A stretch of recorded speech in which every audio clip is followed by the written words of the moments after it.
तो देखिए नया मेथड अपन ले रहे हैं करंट कॉस्ट अकाउंटिंग मेथड, और इसके अंदर अपन सीखेंगे मेजरमेंट ऑफ इनकम और प्रॉफिट।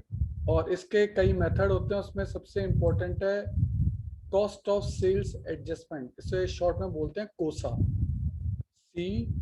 COSA, कोसा, है ना। यहाँ से लिया गया COSA, इसी से बन गया कोसा। तो इसमें क्या है कि एक फॉर्मूला आपको याद करना पड़ेगा। ये स्टेप वगैरह तो छोड़ो, आप तो सीधा फॉर्मूले पे आओ। ये कोसा का फॉर्मूला है। फॉर्मूला क्या है? C-O-IA, है ना। इंडेक्स है ये, और ए का मतलब एवरेज से है। तो सी का मतलब क्या है? सी का मतलब है historical cost of closing stock. Historical cost जो हिस्ट्री में थी, पहले की कॉस्ट जितने में खरीदा था। ओ का मतलब है historical cost of opening stock, यानी ये सी से क्लोजिंग स्टॉक है और ओ से ओपनिंग स्टॉक है, और दोनों में हिस्टोरिकल कॉस्ट ही लेनी है। आई से मतलब इंडेक्स है, ए का मतलब है एवरेज इंडेक्स।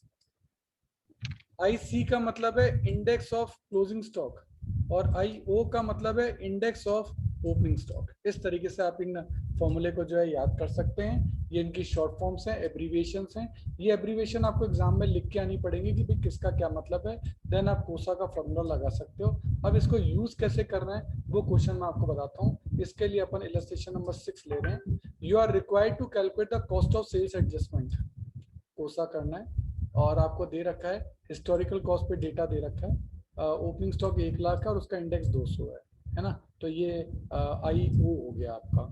और ये आपका परचेज है 22 लाख का, और टोटल हो गई 23 लाख। 23 लाख में से 1,50,000 बच गया, कंज्यूम हुआ 21,50,000।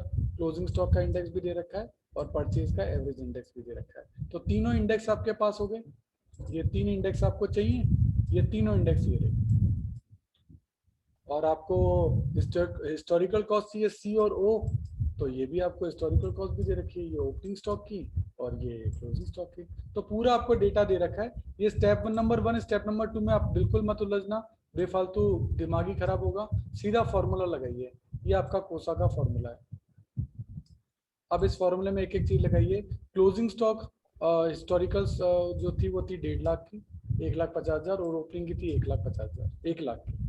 अब इंडेक्स एवरेज का, तो देखो एवरेज का इंडेक्स है आपका 220 का, और ओपनिंग है 200 का, और क्लोजिंग है 250 का। तो बस वो फॉर्मूले के हिसाब से लगाना है। इंडेक्स तो एवरेज है 200 का, 220 का। अच्छा, सी का मतलब वो क्लोजिंग स्टॉक का आपका हिस्टोरिकल कॉस्ट 1,50,000, और उसको इंडेक्स क्लोजिंग से ही डिवाइड करना है 250 से। और ओपनिंग की हिस्टोरिकल कॉस्ट है 1 लाख, इसको ओपनिंग के इंडेक्स से IO से डिवाइड करना है 200 से। अब ये 1,50,000 में से 1 लाख गया, ये बचा 50,000। और इस पूरे को 16 आप करेंगे एलसीएम वगैरह लेके उसको, और पूरा जब तो ये और उसको 220 से मल्टीप्लाई करेंगे तो वो आ जाएगा 22,000।